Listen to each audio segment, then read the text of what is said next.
Jesus Talks. The title today is, Are You Remembering the Power? So over the last few weeks, we've talked about, are you born again?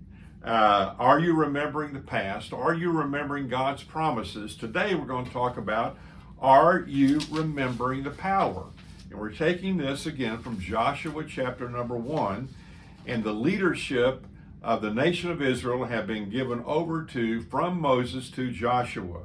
And now the Lord is going through some instructions and things to remember that Joshua needs to know. So verse number 5 and 6, this is what he says. No one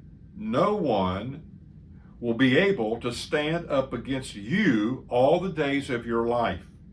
As I was with Moses, so I will be with you. I will never leave you nor forsake you. And what he's saying here, the presence of God yields and ensures the power of God. Verse 6, be strong and courageous, because you will lead these people to inherit the land I swore to their forefathers and to give to them. So there was a old farmer.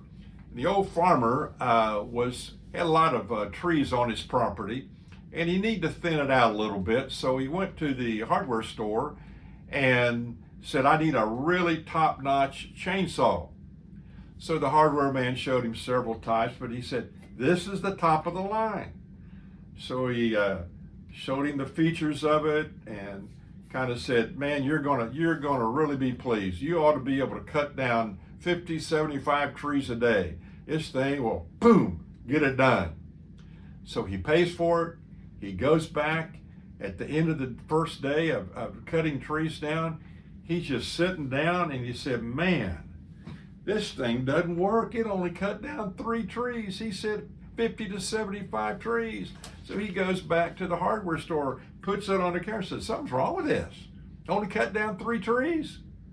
He said, well, he looked at it and looked like everything was in place and nothing was loose. He said, well, go try it again. Sometimes, maybe the first time it doesn't get exactly done what I thought it would do. He goes back. He spends a whole day, cuts 5 trees down. He not only is frustrated now, he's ticked off. He goes back to the daggone guy at the hardware store and he said, listen, I cut down 5 trees. That's 8 trees in 2 full days. What's wrong with this thing?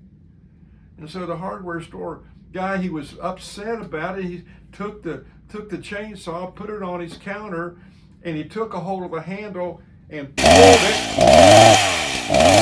All of a sudden, it came to life. You see, what's the point?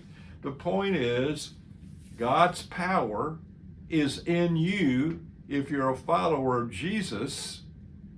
When you became a Christian, you asked Jesus in, the Holy Spirit, the power of God, the same power that raised Jesus from the dead is in you. And sometimes we limp along in our life living powerless lives. A friend of mine said the other day, he said, I want the Holy Spirit to work in and through my life as never before. And so we need to understand what's in us. Is Christ in you? If he's in you, the Holy Spirit is in you.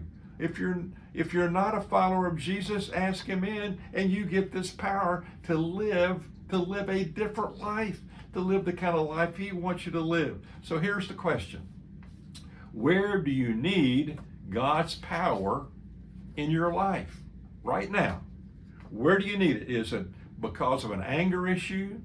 Is it some addictions you might be struggling with? Impatience, fear, anxiety, a relationship, poor attitudes, or even unbelief? You're saying, well, I'm a believer. I follow Jesus, but I find it difficult to trust him. There's a big one. Unbelief. So, what are your needs right now for the power of him in your life? Ask God to empower you. Why don't we take just a few seconds right now? The one thing that pops into your mind right now that you'd like to have the power to deal with it, why don't you just share that with him in the next 10 seconds?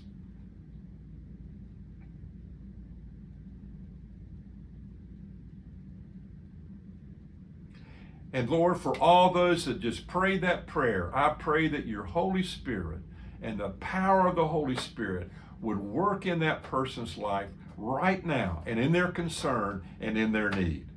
Don't forget, if you follow Jesus, if he lives in your life, the very power of the Holy Spirit lives in you.